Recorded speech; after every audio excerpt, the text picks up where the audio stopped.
Cars Channel News and Review Car.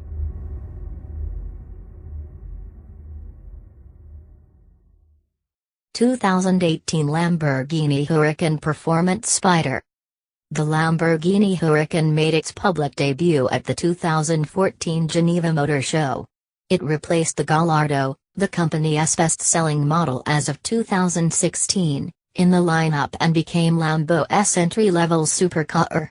Slightly longer and wider than its predecessor, the Huracan employs a different styling language compared to the Huracan, featuring lines derived from the range-topping Aventador.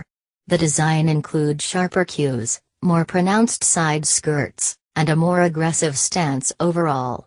Under the hood, the 5.2-liter V10 was updated for more horsepower and improved fuel economy. In 2017, Lamborghini launched the higher performance Performante model, and it seems that a Spyder version is set to follow soon. 2 years have passed since the Huracan was unleashed on public roads, and the supercar is already highly popular, selling more than 8,000 units since its introduction. The Huracan also spawned a Spyder model, as well as race-spec Super Trofeo and GT3 models. And Lambo is still working on new iterations, with a higher performance Superleggera model unveiled at the 2017 Geneva Motor Show. Given that the Gallardo Superleggera, the car that was replaced by the Huracan Performante, also had a convertible version, it is safe to assume that the latter will also lose its top pretty soon. The news that Lambo may be working on a Spyder variant of the Huracan Performante is by no means surprising, and the name is far from new. Although it was used to replace the Superleggera, it was originally introduced on the Gallardo LP 574 Spyder Performante, essentially a convertible version of the Gallardo Superleggera.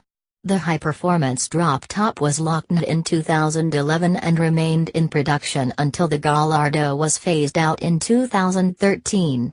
Granted, it's a bit early for a Huracan Spyder Performante given that the coupe only debuted in 2017, but the demand for special cars is so big right now that Lamborghini will most definitely bring it out in 2018. Continue reading to learn more about the Lamborghini Huracan Performante Spyder. Lamborghini has yet to roll out a prototype on public roads, but we might have just enough information to build the car's exterior if we look in the right places. And by that I mean the standard Huracan Spyder and the recently unveiled Performante Coupe. Look for the high-performance drop-top to use the same race-inspired front bumper and rear diffuser. That said, the Spyder Performante will most definitely be almost identical to the Performante Coupe below the waist.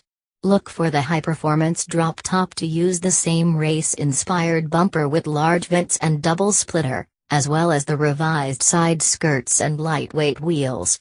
Around back, it should be equipped with the same diffuser and exhaust pipe layout, as well as a wing atop the deck lid. However, I have a feeling that the Spyder's wing won't be as big as the Performante's, mostly because the convertibles need different aerodynamics. As for other features will make the Performante Spyder stand out compared to the coupe, look for the same revisions as seen on the standard Spyder. For starters, it will get a soft top, most likely identical to the regular model. Second, expect the Performante Spyder to feature the same extra vents above the rear wheel arches, as well as a revised engine cover with 2 buttresses rather than a standard lid with a lightweight glass section. Note: Huracan Performante Coupe interior pictured here. Inside the cabin, the Performante Spyder will be identical to its coupe sibling. The latter comes with race-spec seats, black Alcantara all over the place, and contrasting stitching on the dashboard, door panels, and Y graphics on the seat. Highlights should include a host of forged composite elements made from chopped carbon fibers and resin such as AC vents, gear paddles, door handles, and center console. Additional features unique to the Performance Spyder will include 2 extra buttons on the center console, one to open the soft top and one to lower the rear window. Of course, the Performante will also benefit from infinite headroom and louder engine noise with the top down. Note: Huracan Performante Coupe engine pictured here. The Spyder model should get the same 5.2-liter V10 as the coupe version under the hood. Output should also be identical at 631 horsepower and 443 pound-feet of torque, 29 horses and 18 pound-feet more than the standard drop-top, and travel to all four wheels through a dual-clutch transmission. Performance should see an improvement over the standard Spyder, but don't expect it to be quicker than the Performante coupe. With today's technology, Lambo will be able to create a drop-top that's almost as light as the coupe, which weighs 88 pounds less than the regular model, but given the different aerodynamics of the Spyder, it could be a tenth second slower from 0 to 62 miles per hour specifically. Expect the Performante Spyder to hit the benchmark in 3 seconds, which is impressive to say the least. The Spyder model should get the same 5.2-liter V10 as the coupe version under the hood.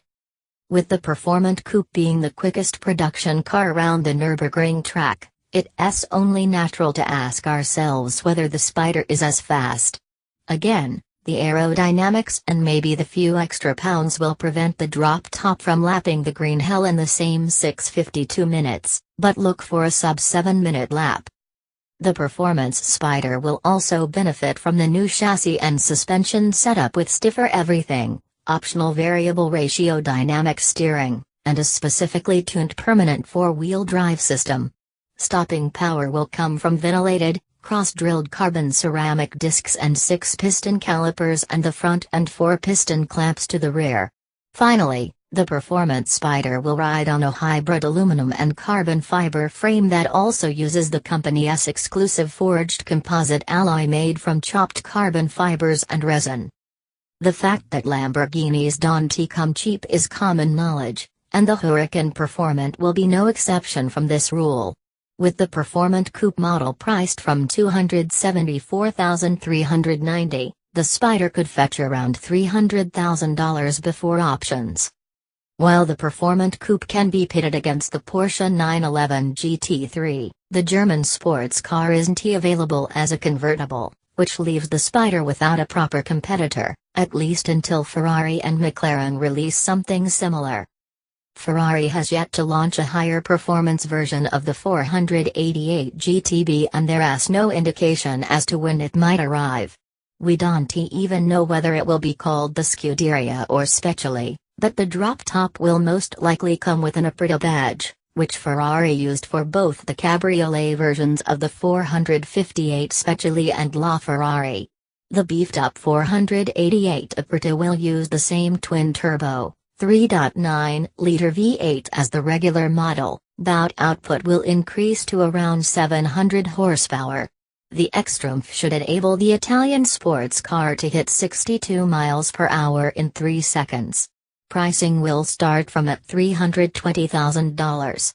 Meanwhile, the regular 488 Spyder boasts 660 horsepower and 560 pound-feet and needs a little over 3 seconds to reach 62 miles per hour. Granted, it doesn't have the advanced aerodynamics and materials of the Performante, but it's nearly as fast. Learn more about the Ferrari 488 Scuderia and the Ferrari 488 Spyder here and here. Unveiled at the 2017 Geneva Motor Show, the new Super Series has yet to spawn a successor for the 675 LT, but rest assured, McLaren is working on it. And the coupe will most definitely be followed by a Spyder version. Meanwhile, the 720S is a pretty powerful machine, putting a whopping 710 horsepower and 568 pound-feet of torque to the ground thanks to its upgraded twin-turbo 4.0-liter V8 engine. And it's track-capable too. Maybe not as quick as the Huracan Performante around the Nürburgring, but we won't know for sure until McLaren takes it for a spin on the green hell. With the standard coupe designed to hit 62 miles per hour in less than 3 seconds, it's safe to assume that a higher performance Spyder model will be quicker than the Lambo. On the flip side, it will cost well in excess of $300,000. Find out more about the McLaren 720S here.